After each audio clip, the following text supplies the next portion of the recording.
The emotional cost of living in survival mode. Survival mode doesn't feel extreme.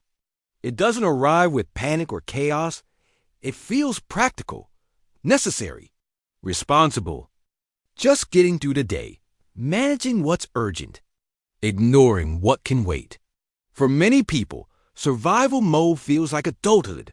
But survival mode is not neutral.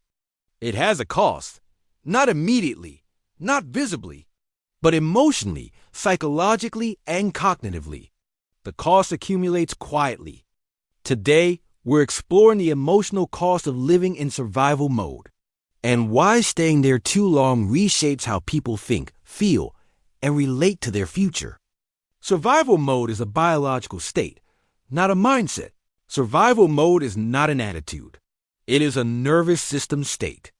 When the brain detects ongoing pressure, it shifts priorities. Heightened alertness, reduced rest, narrowed focus. The body prepares for threat. This state is designed to be temporary. But when pressure becomes constant, financial, emotional, environmental, the nervous system never powers down. The body stays ready, even when there is no immediate danger. Over time, this constant readiness becomes baseline. Emotional range shrinks under prolonged pressure. One of the first costs of survival mode is emotional narrowing. The brain conserves energy by reducing emotional range. Joy becomes muted.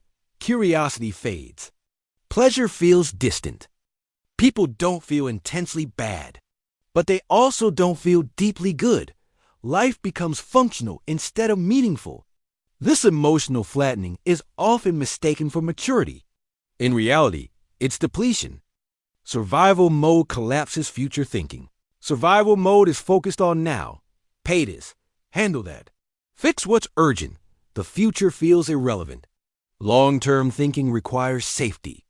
When the nervous system is protecting against collapse, there's no room for vision. Not because people lack ambition, but because the brain is busy keeping things from falling apart. Survival mode trades possibility for stability. Relationships become transactional. Under survival pressure, relationships change.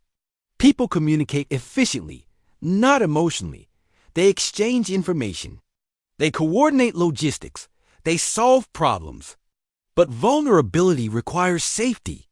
And survival mode removes that sense of safety. People pull inward, not intentionally, biologically. Connection weakens not because people don't care, but because their nervous system is overloaded. Decision-making shifts toward defense. In survival mode, decisions aim to avoid loss, not to create growth. Risk feels irresponsible. Mistakes feel catastrophic. People choose the option that maintains stability. Even if it limits progress, the brain values predictability over opportunity. This is why capable people often stay stuck. Not because they lack ability, but because survival mode rewards caution. Self-worth becomes performance-based. When survival mode lasts too long, self-worth becomes conditional. Value is measured by productivity, endurance, output. Rest feels unearned. Stillness feels dangerous. People feel valuable only when they're coping well. This creates quiet burnout because the system never stops demanding proof of worth. Stress becomes normalized. Over time, stress stops being noticeable. It becomes the default. People say, "This is just how life is." This is normal. The nervous system adapts to tension. Calm begins to feel unfamiliar, even uncomfortable. When stress is constant, the body forgets how to rest. Leaving survival mode feels threatening. Ironically, slowing down can feel unsafe. When survival mode eases, suppressed emotions surface. Fatigue, grief, anger, disappointment. So people stay busy, not because they want to, but because stopping feels overwhelming. Survival mode protects people from feeling what they didn't have space to feel before. Survival mode limits identity. In survival mode, identity narrows. People stop asking, "Who do I want to be?" They ask, "How do I keep going?" Life becomes about maintenance, Growth feels unrealistic. Exploration feels indulgent. The self becomes defined by coping, not by choice, by necessity. The hidden cost is lost capacity. The greatest cost of survival mode is not what people endure.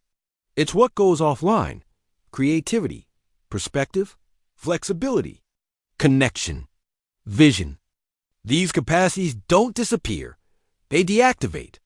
And without them, life becomes smaller, even when effort remains high. Survival mode is meant to protect, but when it becomes a long-term state, it quietly reshapes identity. People don't fail in survival mode, they endure. But endurance is not the same as living. The emotional cost accumulates slowly in flattened joy, reduced vision, and constant tension. Until the nervous system feels safe enough to stand down, life remains about getting through, not moving forward. Recognizing survival mode is not weakness.